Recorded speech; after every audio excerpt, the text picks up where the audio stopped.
All winter, this place has been completely cut off, buried in the snow, frozen solid, just sitting here waiting. No power, no movement, no way in. But that's all about to change. And this year we've got a lot planned. As we wait for the ice to melt, we are putting everything together, including a new solar power system, which we'll be highlighting in this video. Stay tuned and watch as we walk through what a solar power system looks like. Spring is here, and it is sprung. So over the winter, I've been putting together a solar system. That's correct. So I'm going to quickly go over this solar system with you now, give you a breakdown of everything that it's made out of, how it's all put together, and some important things to really consider when you're doing this. Also, this is just for information purposes. I'm no professional, but I have put together solar power systems before. So let's get to it. All right, thanks for coming back. It's Rob with Shipwreck Designs behind the camera. So this is a breakdown of our solar power system. Like I said, we've got a lot going on coming up for the lake. So over the winter, I like to get things ready. So I'm going to do a quickly walkthrough of everything and how it's all set up. This is simply for education purposes. This is what I do. I implore you to go ahead and research everything yourself before doing this. It's best to have the knowledge of how to do it before you just go and say, oh yeah, well, Rob did it, I'm gonna do it. So as a disclaimer, just this is what I do. So first off, we have a 12 volt 100 amp lithium ion battery, phosphate iron, PO4.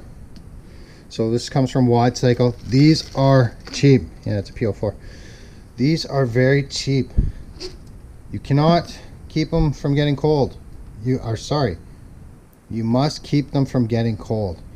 It is imperative. Do not let these get cold because they will die. Greatest thing about these, the advantages I'm going to point out quickly. You can do a full dump on these. So you can, with a lead acid battery, you can only go 50% before it starts killing the battery. These things last 10 times longer, lighter. They have what's called a BMS in it, which is a battery management system.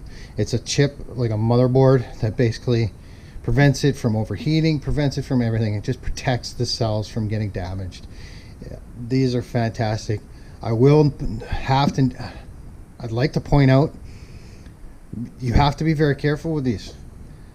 When I bought these, I got one that was damaged and it started getting warm.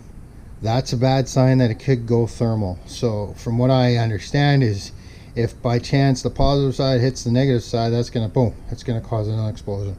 So I immediately went down to the fire department and asked them what to do. They said, we don't know. So I took mine to a 4R center and gave it to them to figure out what to do with it. What they did with it is beyond me, and out of sight, out of mind, right? So with that being said, these are fantastic batteries. I recommend them. I think I paid $500 for the both of these, so for two. So what I'm doing is I'm running these in parallel. So when saying that, parallel basically keeps me at 12 volts but doubles my amperage, so that gives me 200 amp hours. So that's plenty for what we use. All we do is watch movies, charge phones, have all the lights and everything else. Plus we're running 2 different solar systems. I'm replacing the old one and putting that over to the green cabin. You'll get a better understanding when you see everything. But this is going to be the new system that's going in the shed. So I'm running those parallel. So that gives me 200 amp hours. Those come in through here, hook up to that, hook up to the negative, have a negative going to there, so we'll have the 2 batteries. I have a main switch, highly recommend, so that way you can turn it on, turn it off. That way you isolate your batteries from your entire system. I have also this little fuse protector and a engager or switch to go ahead and add the battery power to the charge controller. So again, we have the batteries hooked up here. We have it going to a positive and negative bus bar. Those hook up to the power inverter. Now I've set this power inverter to size. So it is a 2000 watt power inverter, which is adequate for the amount of electricity we're going to be using, but also for the amount of batteries that were coming in. So it is best to check with a professional as to what size of inverter and what kind of charge controller you want to use when you're putting a system like this together. I did research it and I got myself a 12 volt and a 20 volt solar charge controller. MPPT, there are two different types. There's an MPPT, which is most efficient to use in your system, as opposed to the other one, and the PV, the name escapes me, but they're little small ones and they're cheap. They burn out quite easy. I've got quite a few of them, but this is more efficient. It's rated for 30 amps, as you can see. So when I hook up the power, I have a 250 amp fuse in place. I recommend fusing everything and putting breakers in between everything. That way, if you have a problem, it isolates it down and you don't destroy your components. So we'll hook up this into the shed.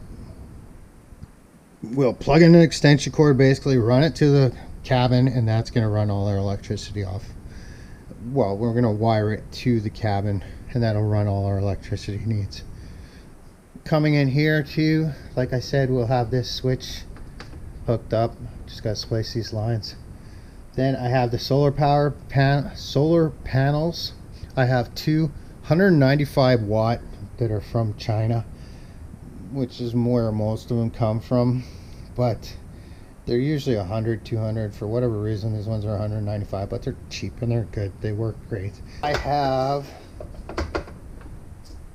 a crimper tool that I purchased for crimping these style of connections. These are actually pretty dangerous. You got to make sure they crimp properly. If they don't, you can burn down the freaking system. So I recommend also keeping your system isolated away from your main cabin. Like this is going into our new shed that we built. If that burns down, it's a loss, but it's not a cabin loss, right? I don't suspect it's gonna burn down, but you never know. Accidents happen, right? That's why they call them accidents. And the solar panels as well, I keep them far away from everything. So once we hooked that up, we got the solar panels hooked up, we got to turn on everything. I'm also going to be putting a schematic here for dummies. So essentially you can come in and look at the instructions of sequence, how to turn it all on, how to turn it all off. I always follow the rules, keep it simple, stupid, right? So that in a nutshell is what it is. So this is the draw from the solar charger controller. This is going to go to our RV water pump. So I'll have a switch here to turn on the RV water pump, hook that up, have a connector after that, connect the water pump, and that's good to go. So we're just waiting for the ice to melt. Then we're going to get out there. We've got lots going on. We got lots going on this summer. We're going to be renting out our green cabin. So if you guys are interested, I'll be setting up a website. Check it out. We got canoeing, hiking, sailing, fishing, all kinds of adventures for our little island. I'm going to be doing, now that spring is here, a lot of work on my boat. I've got a lot of plans for that, the sailboat. I got to clean it for one, do the electrical system on it for it. Keep watching. There's more to come. Thanks for watching. Please like and subscribe. Hope you like this content. If you do, like and subscribe. Thanks for watching. Rob with Shipwreck Designs. Peace out.